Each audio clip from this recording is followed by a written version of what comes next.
సూర్యాపేట జిల్లా రెడ్లకుంటలో తెలంగాణ మంత్రులు బట్టి విక్రమార్క, ఉత్తమకుమార్ రెడ్డి పర్యటించారు. ప్రభుత్వం ఏర్పడ్డ 3 నెలల్లోపే ఎత్తిపోతల పథకానికి రూపకల్పన చేస్తామని డిప్యూటీ సీఎం బట్టి తెలిపారు. నిరంతరం ప్రజల గురించి ఆలోచించే తప్ప ఇంత వేగంగా ఓ ప్రాజెక్టుకు శ్రీకారం చుట్టలేమన్నారు. అయితే ఎన్నికలకు ముందు తన మెజార్టీపై ఉత్తమ్ కుమార్ సవాలు విసిరేవారని, తను చేసిన పనులు తన కార్యకర్తలపై నమ్మకం ఉంటేనే ఆ స్థాయిలో సవాలు చేయగలరని ఆయన తెలిపారు.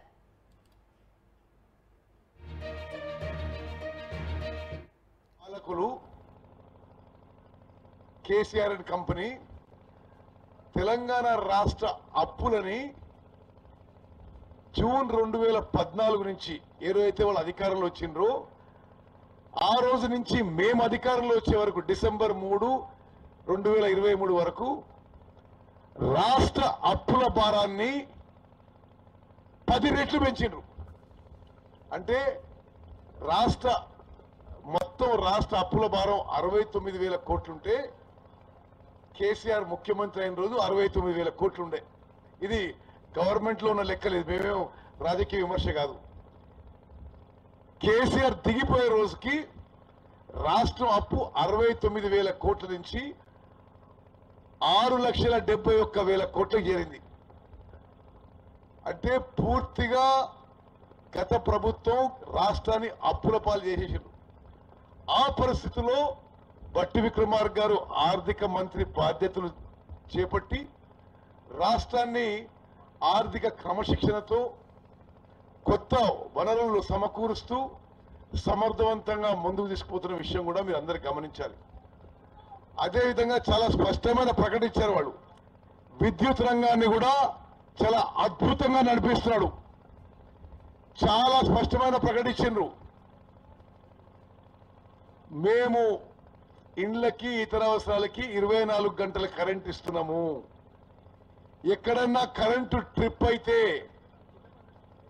అక్కడ అధికారులని వెంటనే సస్పెండ్ చేస్తాము. ప్రభుత్వం తరఫు నుంచి 24 గంటలు కరెంట్ ఇస్తున్న విషయం బట్టి గారు చాలా క్లారిటీతో చెప్పారు. మరి ఈ రోజు ఇది మంజూరు చేయడమే కాదు, వారు మరి అమూల్యమైన సమయం కేటాయిస్తూ ఇంకా వాళ్ళ 2 కాన్స్టిట్యున్సీస్ మిగిలినాయి. మేము పొద్దున బయలుదేరిన నుంచి ఇది 3వ కాన్స్టిట్యున్సీ. ఇంకా మదిర ఇంకా వైరా అట్లే ఉంది.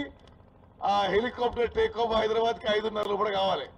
ఓకే, సో అందుకోసమని వారి అమూల్యమైన సమయం కేటాయింపజేసి వచ్చి మన మధ్యలో కొంత సమయం ఉండి మరి ఈ ప్రోగ్రామ్ లో పాల్గొనడం వారికి మనస్ఫూర్తిగా నేను కృతజ్ఞతలు తెలియజేస్తాను. 90 రోజులు అవుతా ఉంది, 3 నెలలు కూడా సక్రమంగా పూర్తి కాలేదు. కేవలం 3 నెలల్లోనే మరి లిఫ్ట్ ఇరిగేషన్లో ఎస్టిమేషన్స్ ఎప్పుడు వేశారు, సర్వే ఎప్పుడు చేశారు, శాంక్షన్ చేశారు, టెండర్లు పిలిచారు, ఇవాళ భూమి పూజ చేసుకుని కార్యక్రమం ముందుకు పోతా ఉన్నాం. అంటే ప్రజాప్రతినిధులుగా గెలిచిన మరుక్షణం నుంచే ఒక్క క్షణాన్ని కూడా వృధా చేయకుండా మీకు ఏ రకంగా నీళ్లు అందించాలనేటువంటి తపనతో పనిచేస్తే తప్ప ఇది సాధ్యమయ్యే పని కాదు.